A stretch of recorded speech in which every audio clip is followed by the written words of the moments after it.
Hey, what's up you guys? So apologies, this video is not going to be very high production value. We're literally sitting on the floor and I can't even see any notes for what I'm talking about. I'm going to have to just read my Goodreads review and then film the clip and wing it and hope that I don't miss anything. So apologies for that, but I am still away right now. I'm in my little apartment in Montenegro, which has been lovely. I didn't film my Montenegro vlog, but if you go on my Instagram, I have lots of pictures up there. But yeah, Montenegro, lovely, beautiful, loved it.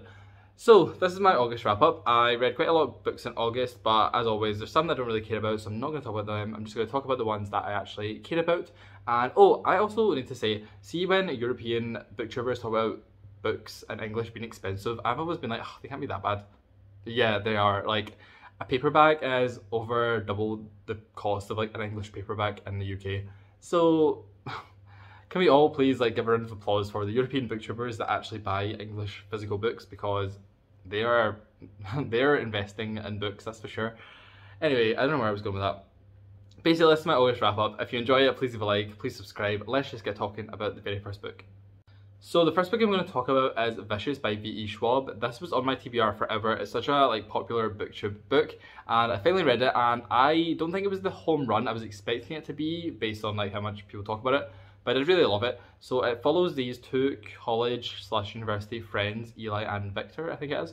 And they are kind of narcissistic. They're kind of not even real friends. They've got a weird relationship going on. But one of them is studying how to become a superhero, or how people get superpowers. And he discovers that it's through near-death experiences. So then the two of them do experiments on each other to try and get powers, and then the story goes from there. And it's mostly set, well, not mostly, it's told in a non-linear fashion. So half of it is in the present day, and then half of it is in the past, with them in university and going up to the present day. They kind of meet in the middle.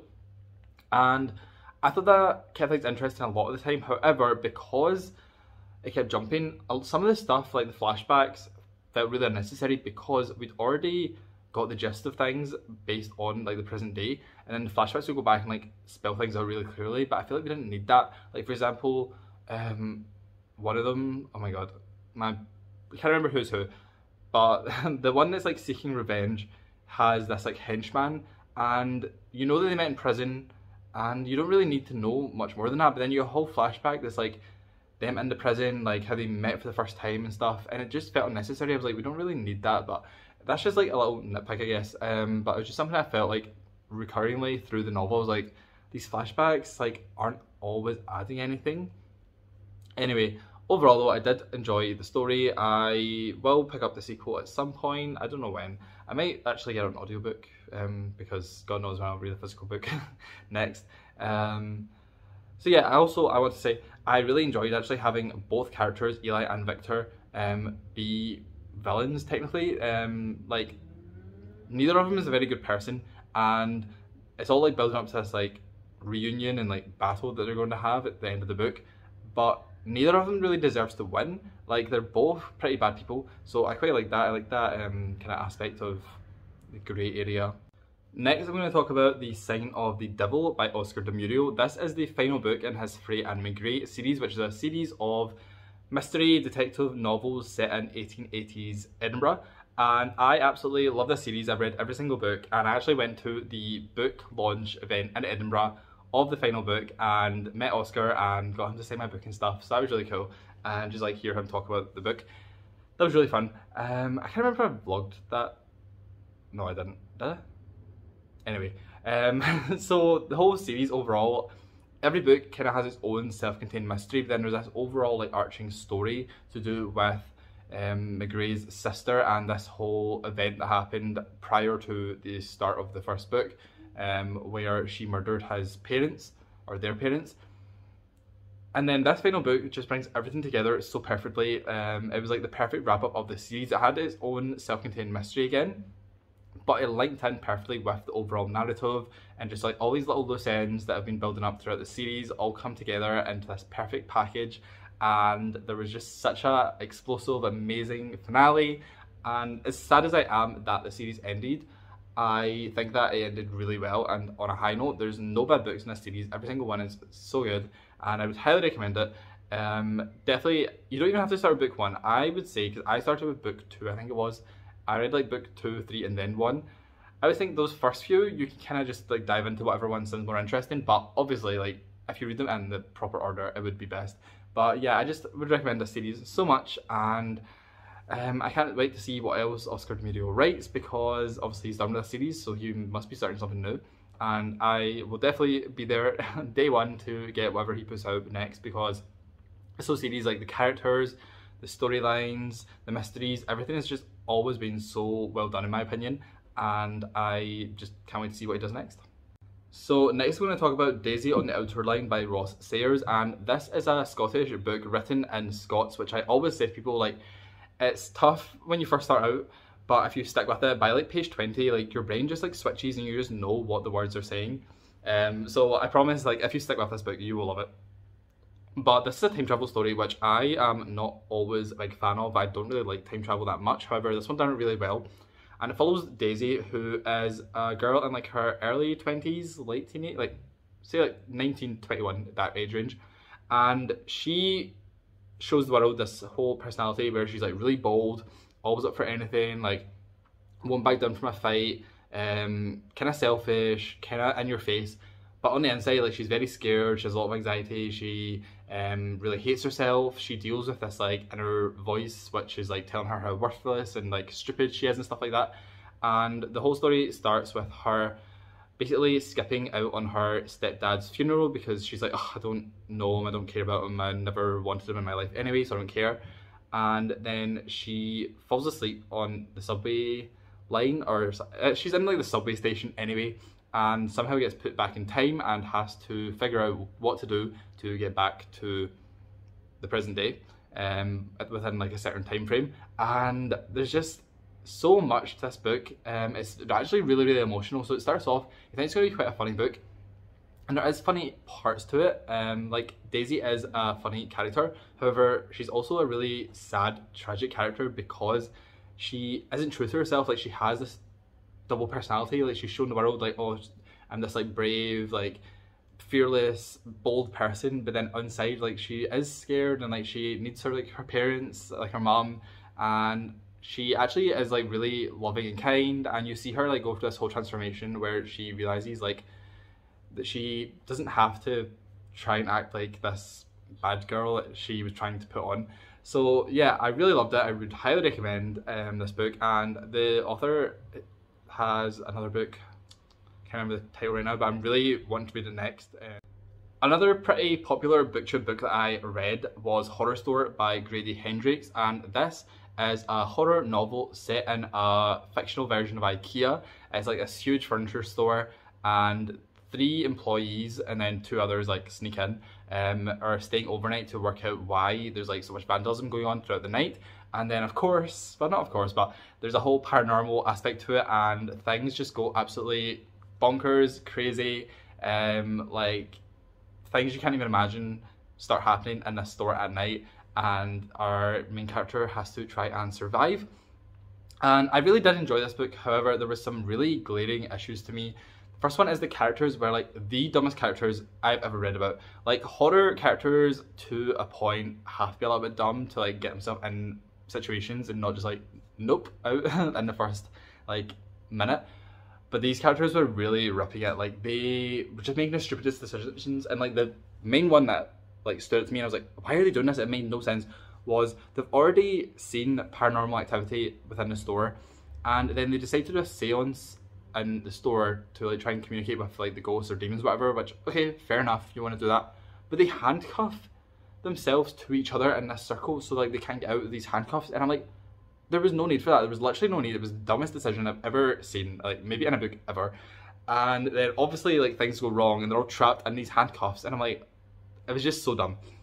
Also the setting, it was really fun and unique, and I loved it for that aspect, but something about it just never actually had me fully scared. A lot of Grady Hendrix' other books have actually made me like feel like terror. Like, I think he is like really good at writing scary scenes, like especially My Best Friend's Exorcism and the Southern Book Club's Guide to Slaying Vampires.